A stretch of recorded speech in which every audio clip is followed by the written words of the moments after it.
Bore. नमस्कार. मी अभय bore, अध्यक्ष forum of small and large scale industries association. आज या ठिकाणी जे पत्रकार परिषद आयोजित करण्यात आलेली आहे त्याचा मुख्य हेतू आहे की आखातीमध्ये जो युद्धाचा परिणाम दिसत आहे संपूर्ण जगामध्ये, जी युद्धजन्य परिस्थिती सर्व ठिकाणी निर्माण झालेली आहे, त्याचा सर्वात जास्त मोठा फटका हा उद्योगांना बसणार आहे आणि बसायला सुरुवात झालेली आहे. आज आपण पुणे जिल्ह्यापुरतं जरी पाहिलं तरी पुणे जिल्ह्यामध्ये 50 ते 60 हजार हे छोटे मोठे उद्योग आहेत.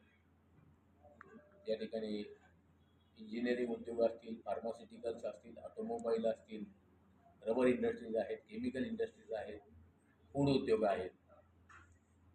आणि कुठेतरी गॅसचा तुटवडा जाणवल्यामुळे मोठ्या प्रमाणामध्ये काळा बाजार देखील चालू झालेला आहे. मोठ्या कंपन्या तर धरू शकतात, परंतु जे छोटे लघु उद्योग आहेत, ज्या उद्योगांमध्ये 50-100 लोक ही कामं करतात, यांना संबंधित गॅस मिळण्यामध्ये अडचण निर्माण होऊ लागल्यामुळे त्यांचं उत्पादन पूर्णपणे थांबण्यात आलेलं आहे. आणि यातून जो परिणाम उद्योगांवर होणार आहे त्यातून उद्योग बाहेर पडण्यासाठी शासनाने काही योजना उद्योगांसाठी जाहीर केल्या तर नक्कीच आपल्या महाराष्ट्रातील उद्योग हे आजारी उद्योग होण्यापासून वाचतील आणि त्यांना कुठेतरी मदतीचा हात मिळेल.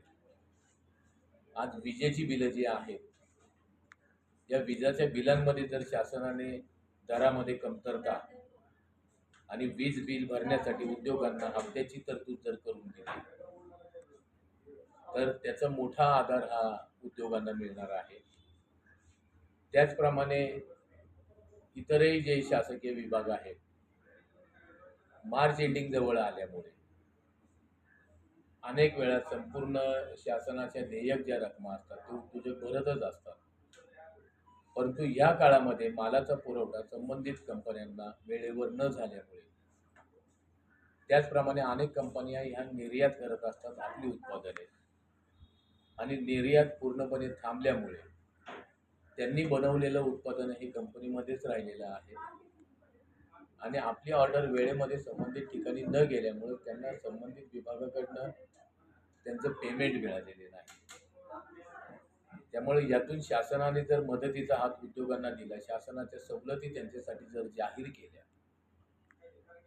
तर ज्याप्रमाणे कोविड काळामध्ये अनेक उद्योग बंद पडले, ते पुन्हा उभेच राहिले नाहीत बहुतांश उद्योगाचे, तीच परिस्थिती आता निर्माण होणार नाही.